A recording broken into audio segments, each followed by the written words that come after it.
Sir, लगातार हम देख रहे हैं कि सीज फायर का दौर चल रहा है, लेकिन उसके बावजूद इजराइल पर कहीं ना कहीं एक दबाव है और कहीं हम कह सकते हैं कि ये सत्ता की लड़ाई खत्म होती हुई नजर नहीं आ रही।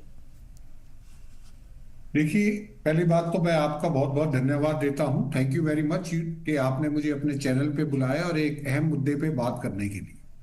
सबसे पहले तो हमको ये देखना है कि ये जो डील है, ये मई के महीने में जो बाइडेन साहब ने इस डील को करा था, लेकिन उसके बावजूद भी इसको 7-8 महीने लग गए उसको अमल करने में। उसकी वजह ये थी कि नेतन्याहू को जो है वो नहीं चाहते थे कि लड़ाई बंद हो। उनका जो ऑब्जेक्टिव, जब जिस मकसद से उन्होंने लड़ाई शुरू की थी, उनका मकसद था कि हमास को बिल्कुल खत्म कर दें, लेकिन वो खत्म नहीं कर पाए। उसके बाद जो डोनाल्ड ट्रंप आ गए और जो बाइडेन साहब के प्रेशर की वजह से बेंजामिन नेतन्याहू को ये सीज फायर मजबूरी में माननी पड़ी। उनकी मजबूरी दो थी।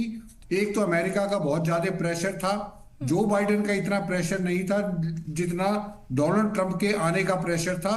और दूसरा जो है, घर उनके ही देश में जो बंधुओं के रिश्तेदार थे, माँ बाप थे, उनका बहुत ज्यादा प्रेशर था। तो इसलिए उनको ये माननी पड़ी। लेकिन अभी प्रॉब्लम ये है, जो उनके फाइनेंस मिनिस्टर हैं स्मोट्रिक, वो इस डील को कहते हैं एक सरेंडर डील है। हमने अपने हथियार डाल दिए हैं और ये हमारे लिए एक हार की डील है। तो वो जो ये प्रेशर में नेतन्याहू को अब समझ में नहीं आ रहा कि किस तरीके से किया जाए। संजीत सर, तो वही बड़ा सवाल भी यही हो जाता है कि क्या सिर्फ और सिर्फ सीज फायर का पहला फेज ही हम देखेंगे, उसके बाद वापस से वही पुरानी तस्वीरें? मेरे को यही लगता है कि पहला फेज तो देखो होगा, जो कि 42 दिन का है। उसमें 16वें दिन के बाद ये फैसला, ये कार्रवाई शुरू करेंगे कि सेकंड फेज को किया जाए। अभी प्रॉब्लम इसमें दो तीन है। जहां तक हॉस्टेजेस की रिलीज करने की प्रॉब्लम है, वो इतनी बड़ी प्रॉब्लम नहीं है।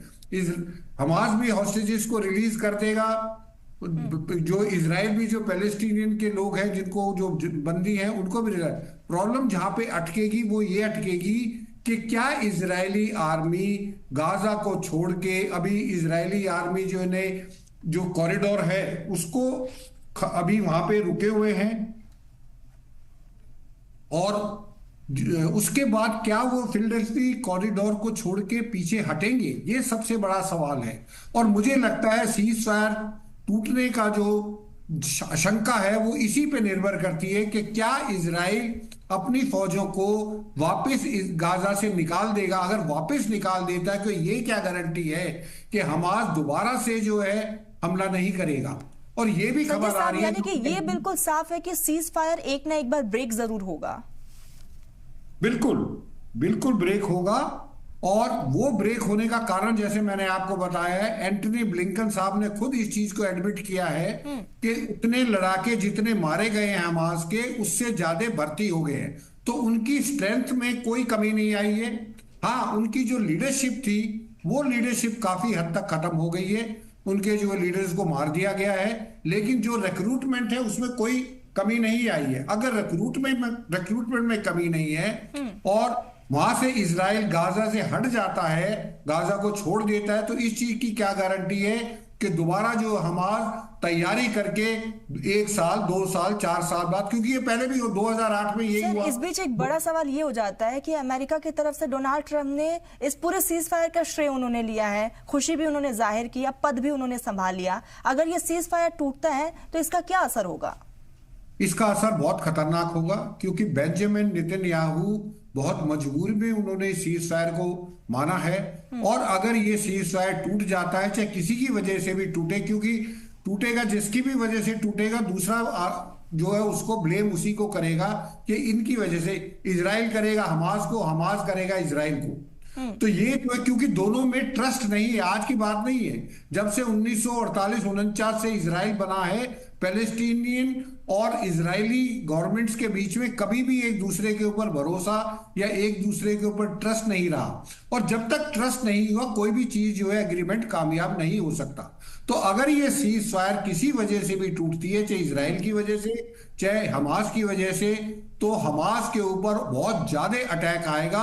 उसमें बेंजामिन नेतन्याहू भी अटैक। एक और बड़ा सवाल ये है कि फिर अमेरिका का रोल क्या होगा, क्योंकि जब सीज फायर लागू हुआ तो अमेरिका ने इसका पूरा श्रेय लिया है, लेकिन अगर ये सीज फायर टूटता है तो अमेरिका किस तरीके से अपने किरदार को निभाएगा? अमेरिका जो है अपने किरदार को इस तरीके से निभाएगा कि डोनाल्ड ट्रंप साहब ने जो कहा था आज से एक हफ्ता पहले कि all hell will break out in Hamas, जो है उसके जहन्नुम के दरवाजे खुल जाएंगे, वो बहुत ज्यादा अटैक होगा, हमास के ऊपर भी अटैक होगा, इसराइल हिजबुल्लाह के ऊपर भी होगा और ईरान के ऊपर होगा, क्योंकि अमेरिका ने एक मौका दिया हमास को कि आप जो हॉस्टेजेस को छोड़ दो और उसके बाद हम कोशिश करेंगे 600 ट्रक ह्यूमैनिटेरियन ग्राउंड पे आपके अंदर वहां पे गाजा में आएंगे, जो कि भुखमरी मची हुई है, बाकी मेडिकल फैसिलिटीज है। तो अमेरिका अपनी तरफ से पूरी सीज फायर को निभाने की कोशिश करेगा और उसमें इंटरनेशनल प्रेशर भी है, वो भी निभाने की कोशिश करेंगे।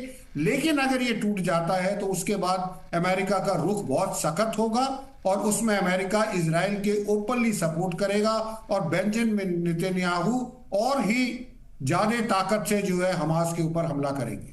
संजीत सर, अभी फिलहाल अमेरिका ने मिडिल ईस्ट के लिए जो नीतियां तैयार की हैं, अगर ये सीज फायर टूटता है तो क्या उस नीतियों में भी बदलाव देखने को मिलेगा? बिल्कुल जी, नीतियों को जो अभी नीतियां बनाई गई हैं वो इजराइल और हमास की सीज फायर को सोच के कि ये सीज फायर कामयाब होगी, वो नीतियां बनाई गई हैं।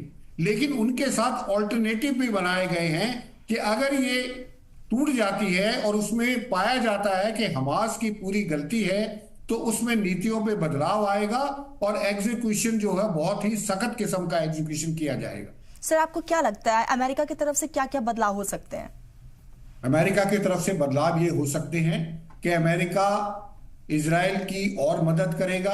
अमेरिका जो है हाउतीज के ऊपर, और क्योंकि अगर ये सीज फायर टूटती है तो हाउतीज जो यमन में बैठे हैं, जिनका अभी इतना ज्यादा नुकसान नहीं हुआ है, वो जो है जितने भी ये पानी के जहाज जो मेडिटेरियन सी और रेड सी के बीच में से गुजरते हैं उनके ऊपर हमला करेगा, इजराइल के ऊपर हमला करेगा।